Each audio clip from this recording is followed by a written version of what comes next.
Hello students, मैं अंजलि पयाल स्वागत करती हूँ आपका आईसीटी वर्चुअल क्लासरूम देहरादून से। कैसे हैं आप सब लोग? उम्मीद करती हूँ आप सब लोग अच्छे होंगे और अपनी लाइफ में बहुत बेहतर कुछ कर रहे होंगे। आज हम बात कर रहे हैं क्लास 12 की केमिस्ट्री की, और जैसा कि हम लोग यहाँ पर रिवीजन कर रहे हैं, तो आज के सेशन में जो हमारा सॉल्यूशन चैप्टर है विलियन, उस पर हम लोग बात करेंगे। उसके इंपॉर्टेंट टॉपिक्स पर हम लोग यहाँ पर बात करेंगे, ठीक है ना। तो सॉल्यूशन यानी विलियन, जिसे आप लोग हिंदी में पढ़ते हैं, ठीक है ना। तो विलियन, सबसे पहले विलियन की ही बात कर लेते हैं। विलियन आपका क्या होता है? एक समांगी मिश्रण को यहाँ पर विलियन कहा जाता है। किसको कहा जाता है? जो भी आपका समांगी मिश्रण है। बेसिकली क्या है? ये एक मिश्रण है, लेकिन मिश्रण कैसा है आपका? समांगी। समांगी यानी समान अंगी मिश्रण, जिसमें थ्रू आउट द सॉल्यूशन आपको कंपोजिशन सेम देखने को मिलता है, तो वो आपका क्या हो जाता है? यहाँ पर समांगी मिश्रण हो जाता है। थ्रू आउट द सैंपल का मतलब क्या है? आपने मिश्रण का इतना पार्ट लिया, कोई मिश्रण था आपके पास, उसका आपने थोड़ा सा पार्ट ले लिया, उस थोड़े से पार्ट में जो सोल्यूट है वो आपको यूनिफॉर्मली डिस्ट्रीब्यूटेड दिखे, यानी सभी जगह पर उसकी मात्रा क्या होगी? समान होगी। तो इसी को क्या कहा जाता है? आपका समांगी मिश्रण कहा जाता है, ठीक है ना। अब विलयन जो है उसके दो आपके घटक होते हैं। क्या होते हैं? दो घटक होते हैं। एक होता है विलायक, ठीक है, और दूसरा आपका क्या होता है? विलेय, ठीक है। विलायक क्या है और विलेय क्या है? विलायक वह है जो आपके विलयन में अधिक मात्रा में उपस्थित होगा, उसको क्या कहा जाता है? उसको विलायक कहा जाता है। या सामान्य रूप पर आप इसको क्या कहते हैं? जो अपने में घोलने की प्रवृत्ति रखता है उसको विलायक कहते हैं। और विलेय आपका क्या है? जो अपेक्षाकृत कम मात्रा में वहां पर उपस्थित है, या घुलने वाला आप बेसिकली कहते हैं, ठीक है ना। हम किसी विलयन की बात कर लेते हैं। एक विलयन हम बना लेते हैं। हमारे पास सपोज यहाँ पर क्या है? पानी है हमारे पास, ठीक है ना। पानी है और इस पानी में आपने क्या डाल दी? यहाँ चीनी मिला दी, ठीक है। तो ये क्या बन गया? चीनी को आप जब पानी में अच्छे से घोलते हैं ना, तो वो समांगी मिश्रण बनाता है। तब उसको आपका क्या कहा जाता है? विलयन कहा जाएगा। चीनी और पानी के मिश्रण को क्या कहा जाएगा? समांगी मिश्रण, और उसको हम विलयन कहेंगे। वो विलयन में आपके दो घटक उपस्थित है, एक पानी है, दूसरा आपका चीनी है। पानी क्या है? पानी हम बोल रहे हैं वो घोलने वाला है, क्योंकि चीनी उसमें घुल रही है। इसके अतिरिक्त पानी आपका अधिक मात्रा में भी है यदि वहां पर उपस्थित, तो वो क्या है आपका? वो विलायक है। हम पानी को क्या बोल रहे हैं? विलायक, जिसको आप सॉल्वेंट भी कहते हैं, ठीक है ना। और विलेय आपका क्या है? ये चीनी हो जाएगी जो घुल रही है वहां पर, उसको क्या कहा जाएगा? आपका विलेय कहा जाएगा। तो चूंकि वहां पर चीनी आपकी घुल रही है तो वो विलेय हो। तो इस तरह से चीनी और पानी ने मिल करके, यानी कि जो आपका क्या है? विलेय और विलायक है, उन दोनों ने मिल करके क्या बना दिया? विलियन आपका बना दिया, ठीक है ना। तो अब हम क्या देखते हैं? अब हम उस विलियन की अलग अलग गुणों की बात करते हैं। हम गुणात्मक रूप से और मात्रात्मक रूप से विलेय के बारे में वहां पर बात करते हैं, यानी चीनी के गुणों की भी बात करेंगे और चीनी के हम किसकी मात्रा की भी बात करेंगे। तो गुणों में हमने क्या देखा? गुणों में हमने बोला कि अगर आपका विलेय अधिक मात्रा में है उपस्थित, तो उसको क्या कहा जाएगा? सांद्र कहा जाएगा, सांद्र विलेय, ठीक है, जहां पर विलेय अपेक्षाकृत अधिक है।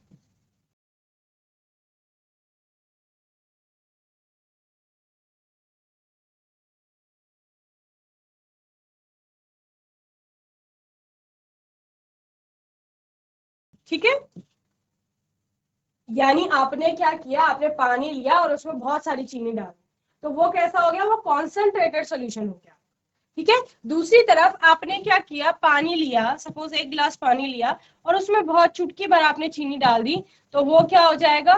तनु विलयन हो जाएगा, जहां पर आपका क्या है? कम विलेय उपस्थित है, ठीक है। तो इसको कहा जाएगा डाइल्यूट सोल्यूशन। और ये पहला वाला आपका हो गया कॉन्सेंट्रेटेड वन, जो कि कहा, जो कि क्या है? अपेक्षाकृत, जिसमें अधिक मात्रा में विलेय आपका उपस्थित है, ठीक है। दूसरा आपका क्या हो गया? तनु विलयन हो गया, जिसमें अपेक्षाकृत कम विलेय उपस्थित है, या विलेय की मात्रा जहां पर कम है, ठीक है ना। तो इस तरह से आप किसको पढ़ रहे हैं? विलयन के गुणों की बात करें। गुणात्मक रूप से हमने ये देखा। अब एग्जैक्टली कितना वहां पर विलेय उपस्थित है, ये हम किस में देखते हैं? जब हम मात्रात्मक रूप से उसको व्यक्त करेंगे, ठीक है ना। मात्रात्मक रूप से व्यक्त करने के लिए हम अलग अलग टर्म्स की बात करते हैं, जिसमें सबसे पहली टर्म आपकी आती है, जो कि क्या है? द्रव्यमान प्रतिशत, या परसेंटेज बाय मास, या मास परसेंटेज जिसको आपका कहा जाता है।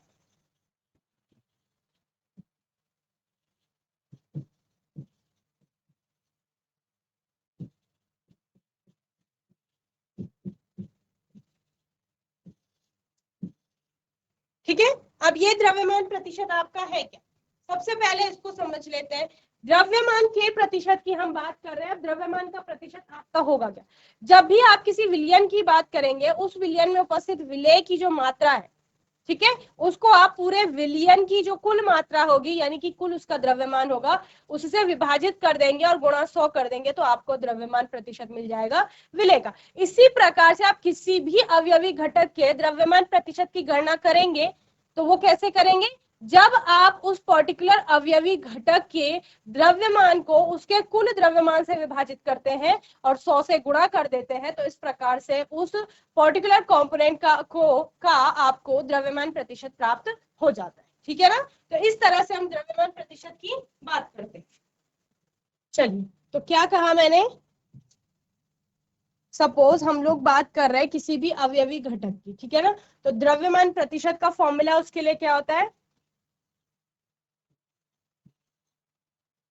अवयव का द्रव्यमान प्रतिशत बराबर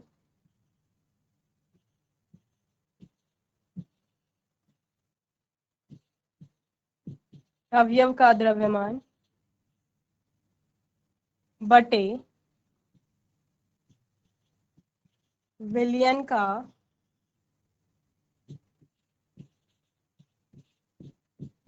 कुल द्रव्यमान गुणा 100। ठीक है, अब इस अवयव की जगह क्या आ जाएगा, इस अवयव के स्थान पर आपका आ सकता है विलेय, आ सकता है विलायक, आ सकता है, जिसका भी आपको द्रव्यमान प्रतिशत ज्ञात करना है वो आ सकता है। ठीक है, अगर हमें विलेय का द्रव्यमान प्रतिशत निकालना है तो आप बोलेंगे विलेय का जो द्रव्यमान होगा उसको विभाजित कर देंगे विलयन के कुल द्रव्यमान से और गुणा कर देंगे 100। चूंकि हम प्रतिशत की गणना करना चाह रहे हैं, प्रतिशत हमें निकालना है, तो जब भी प्रतिशत की बात होती है आपको 100 से गुणा करना है। ठीक है ना, तो ये हो गया द्रव्यमान प्रतिशत, किसी भी कंपोनेंट का निकाल सकते हैं इससे। उसी प्रकार से सेम आप जैसे किसकी अपने मार्क्स का कैलकुलेशन करते हैं आप लोग, टोटल मार्क्स है हमारे पास, उसमें से ऑब्टेन मार्क्स कितने हैं उनका परसेंटेज हम लोग निकालते हैं, तो वैसे ही आपको क्या करना है, जो भी आपके पास विलयन है उस विलयन में से जो भी आपके पास कंपोनेंट का आपने द्रव्यमान प्रतिशत ज्ञात करना है उसका द्रव्यमान प्रतिशत आप कैलकुलेट कर लेंगे। ठीक है ना, इस तरह से द्रव्यमान प्रतिशत की गणना की जाएगी। ओके, और मैं आपको बता दूं, सपोज आपका ए प्लस बी, ठीक है ना, ये दोनों आपके क्या है, कंपोनेंट है। ठीक है ना, आपने क्या किया, आपने बी कोई सॉल्वेंट लिया, ये आपका बी सॉल्वेंट है, बी क्या है आपका विलायक। ठीक है, इस बी विलायक में आपने ए विलेय मिला दिया। ठीक है, बी विलायक था उसमें आपने ए विलेय मिला दिया, ए और बी ने आपस में मिलकर के क्या बना लिया, विलियन बना। ठीक है, ए और बी ने आपस में मिलकर के क्या बना दिया, यहाँ पर विलियन बना दिया। चूंकि विलियन आपका ये बन गया है, इसमें से आप एक एक करके दोनों कंपोनेंट का क्या निकाल सकते हैं, यहाँ पर द्रव्यमान प्रतिशत निकाल सकते हैं। ठीक है ना, सबसे पहले हम बात करते हैं अगर ए का द्रव्यमान प्रतिशत क्या हो। ठीक है, ए का द्रव्यमान प्रतिशत क्या होगा, तो उसके लिए हमें किसकी आवश्यकता है, ए के द्रव्यमान की आवश्यकता है, ए का द्रव्यमान बटे विलियन का कुल द्रव्यमान। और विलियन में क्या क्या है, विलियन में ए है और बी है, ए और बी दोनों का कुल द्रव्यमान निकालेंगे, उससे अगर आप ए के द्रव्यमान को विभाजित कर देते हैं और फिर 100 से गुणा कर देते हैं तो वो आपको क्या मिल जाता है, ए का द्रव्यमान प्रतिशत मिल जाएगा। ठीक है ना, तो ए का द्रव्यमान हो गया अपॉन ए का द्रव्यमान प्लस बी का द्रव्यमान। ठीक है, और गुणा कर देंगे किससे, 100 से, तो ये क्या हो जाएगा आपका ए का द्रव्यमान प्रतिशत हो जाए। ठीक है ना, तो इस तरह से आप ए के द्रव्यमान प्रतिशत की गणना कर। सेम वही अगर आपको क्या निकालना है, बी का द्रव्यमान प्रतिशत निकालना, बराबर, तो क्या हो जाएगा, बी का द्रव्यमान बटे फिर से वही ए का द्रव्यमान प्लस बी का द्रव्यमान गुणा 100। ठीक है, ये क्या हो जाएगा, ये बी का द्रव्यमान प्रतिशत आपका हो जाएगा। तो इस तरह से आप बी के द्रव्यमान प्रतिशत की भी गणना कर लेंगे। तो द्रव्यमान प्रतिशत आप इस तरह से निकाल सकते हैं किसी भी कंपोनेंट का, किसी भी सॉल्यूशन में जो भी कंपोनेंट उसके प्रेजेंट है, जिसका भी आपको निकालना होगा उसका, ठीक है ना। चलिए इसको नोट करेंगे जल्दी से, फिर हम आगे चलेंगे।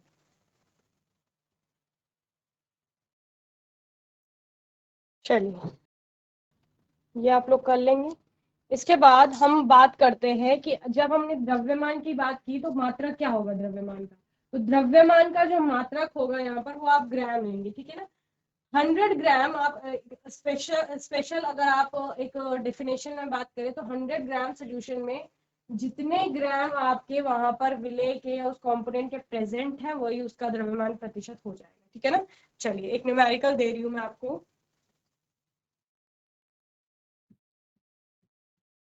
10 ग्राम ग्लूकोज 90 ग्राम जल में घुली है,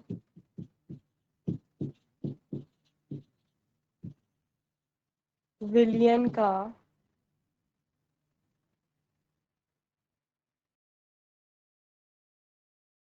द्रव्यमान प्रतिशत, ठीक है, जो कि किसका चाहिए आपको, ग्लूकोज का।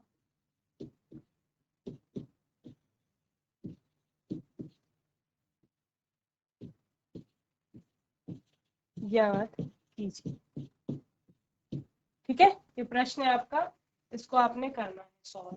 चलिए हल कीजिए, फिर मैं बताती हूँ क्या करेंगे इसका।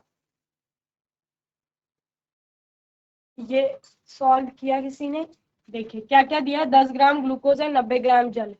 तो यहाँ पर जो आपका 10 ग्राम ग्लूकोज है वो विलेय है और 90 ग्राम जो जल है वो विलायक है आपका, ठीक है। दोनों मिलकर के क्या बना रहे हैं, विलयन बना रहे हैं।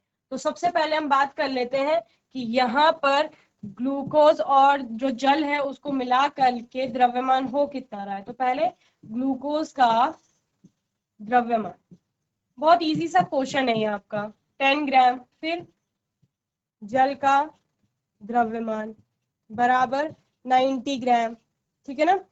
विलयन का कुल द्रव्यमान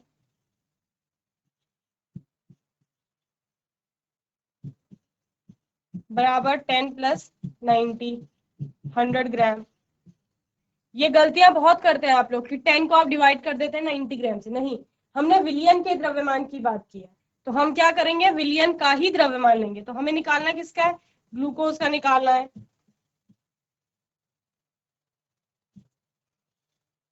ग्लूकोज का द्रव्यमान प्रतिशत बराबर ग्लूकोज का द्रव्यमान बटे विलयन का द्रव्यमान गुणा 100, ठीक है। तो यहाँ पर ग्लूकोज का द्रव्यमान 10, विलयन का द्रव्यमान 100 गुणा 100, ठीक है। 100 से 100 कैंसिल हो गया, कितना आ गया, 10%। ये क्या हो गया, ग्लूकोज का द्रव्यमान प्रतिशत हो, ठीक है ना। तो ग्लूकोज का द्रव्यमान प्रतिशत कितना हो गया यहाँ पर, 10% हो जाएगा। क्लियर है। तो इस तरीके से अगर आपका कोई भी क्वेश्चन आता है तो आप उसको आसानी से सॉल्व कर लेंगे। बस आपको ध्यान क्या रखना है कि द्रव्यमान प्रतिशत किसका पूछा गया है और किससे आपको विभाजित करना है। अगर ये दो चीजें आपकी क्लियर है तो फिर आपको न्यूमेरिकल में दिक्कत नहीं होगी, ठीक है ना। तो ये आपका 10% का सोल्यूशन होगा ग्लूकोज का। ओके, चलिए इसको जल्दी से नोट करेंगे फिर आगे चलिए। चलिए नेक्स्ट है आपका आयतन प्रतिशत, क्या है, वॉल्यूम परसेंटेज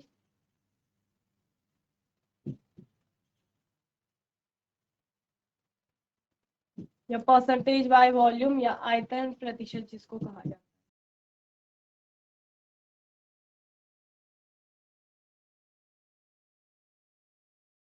ठीक है, अब आयतन का प्रतिशत निकालना है। विलयन के कुल आयतन में आपने देखना है विलेय का कितना आयतन है या विलायक का, जिस भी कंपोनेंट का आयतन प्रतिशत निकालना है उसका कितना आयतन है और गुणा 100 कर देना, ये आपका आयतन प्रतिशत हो जाएगा, ठीक है ना। चलिए तो हम निकालते हैं अवयव का आयतन प्रतिशत। अवयव का आयतन प्रतिशत में इसको लिख रही हूँ बराबर अवयव का आयतन हो जाएगा, ml में ले रहे हैं ये आप,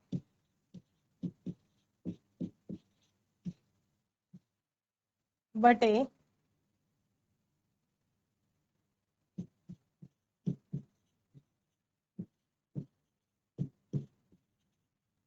विलयन का कुल आयतन गुणा 100। ठीक है, अवयव का आयतन आपका कितना है, जो भी आपको प्रश्न में दिया जाएगा उसका आयतन, बटे विलयन का आयतन क्या होगा, जो भी प्रश्न में दिया गया है विलेय धन विलायक का आयतन करके निकाल लेंगे और उसको गुणा कर देंगे किससे, 100। ठीक है ना, इसको नोट करेंगे, फिर ए और बी के टर्म्स में हम लिखते हैं कि कैसे आप कैलकुलेट करें। ओके,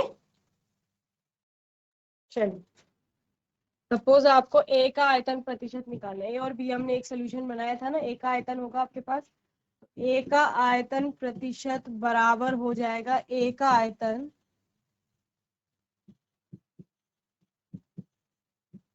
बटे ए धन बी का आयतन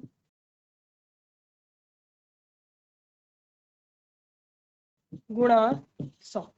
ठीक है ना, इसी तरह बी का आयतन प्रतिशत बराबर बी का आयतन बटे ए धन बी का आयतन, ठीक है, गुणा 100। ये क्या हो जाएगा, ये बी का आयतन प्रतिशत आपका हो जाएगा। ठीक है, तो इस तरह से आपने ए का आयतन प्रतिशत भी निकाल लिया, बी का आयतन प्रतिशत भी निकाल लिया, दोनों का आयतन प्रतिशत आपको ज्ञात हो जाएगा। जनरली हमने स्टार्ट कहाँ से किया था, हमने स्टार्ट किया था विलेय को हम मात्रात्मक रूप से व्यक्त कर रहे हैं, तो द्रव्यमान प्रतिशत की टर्म्स में, आयतन प्रतिशत की टर्म्स में, द्रव्यमान आयतन प्रतिशत की टर्म्स में आप कैलकुलेट करेंगे उसे। ठीक है ना, तो यहाँ पर आप क्या लेते हैं, एक का तो द्रव्यमान आयतन प्रतिशत में एक का तो द्रव्यमान लेंगे, दूसरे का आयतन लेंगे, फिर उसको भी गुणा कर देंगे 100 से, तो वो द्रव्यमान आयतन प्रतिशत आपका हो जाता है। ठीक है ना, इसी तरीके से आप मोलैरिटी की कैलकुलेशन करते हैं। मोलैरिटी आपका क्या होता है, जब आप 1 लीटर ऑफ सोल्यूशन लेकर के और उसमें देखते हैं विलेय के मोलों की संख्या कितनी है, तो वो उसकी मोलरता हो जाती है। लेकिन अगर वहीं आप विलायक का 1 किलोग्राम लेंगे और उस 1 किलोग्राम विलायक में आप विलेय की मोलों की संख्या की गणना करेंगे, तो वो आपका मोलैलिटी यानी कि मोललता हो जाती है। तो इसी तरह से हम मात्रात्मक रूप से विलेय की मात्रा को व्यक्त करें। जनरली अगर क्वेश्चन में किसी पर्टिकुलर अवयवी घटक या पर्टिकुलर कंपोनेंट की बात नहीं की गई है, तो आप विलेय की ही मात्रा का क्या करेंगे, आयतन और द्रव्यमान प्रतिशत की गणना करेंगे। ठीक है ना, तो इस तरह से आप इसको सॉल्व कर लेंगे। चलिए जल्दी से इसे नोट करेंगे, फिर आगे चलें।